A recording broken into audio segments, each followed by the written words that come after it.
আমি বলবো আইন শৃঙ্খলা পরিস্থিতি স্যাটিসফ্যাক্টরি, বাট এটা উন্নতি করার অবকাশ হয়ে গেছে। কিন্তু এখন হলো কি, যেমন আগে হতো কি, যেমন ধরেন গতকালকের যে ইসের ঘটনাটা বনশ্রীতে, এটা হয়তো আমাকে জানতে জানতে 2 দিন সময় লেগে যেত, কিন্তু এখন হলো কি এটা সাথে সাথে ঘটনা জেনে যায়। এই জন্য আমরা ভাবতেছি যে বুঝি আইন শৃঙ্খলা পরিস্থিতি বুঝি একটা খুব বড় ধরনের কোনো রকম হয়ে গেছে। এই ছোটখাটো ঘটনা এটা সবসময় আগেও ঘটছে,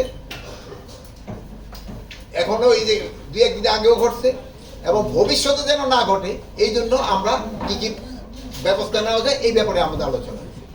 যে আমরা চাই না যে এই ধরনের একটা ঘটনা ঘটুক। ডেভিল হান্ট অপারেশনটা করা হয়েছে, তো এই ধরনের ঘটনা ঘটলে এটা তাড়াতাড়ি অ্যাকশন নেওয়া যায়।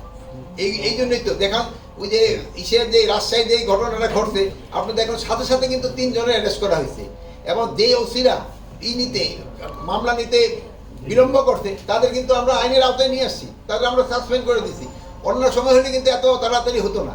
আপনারা এইটাও দেখেন, আমরা কিন্তু অনেক সিনিয়র পুলিশ অফিসারকেও কিন্তু আমরা ক্লোজ করে নিয়েছি আপনাদের রিপোর্টের উপর বেস করে।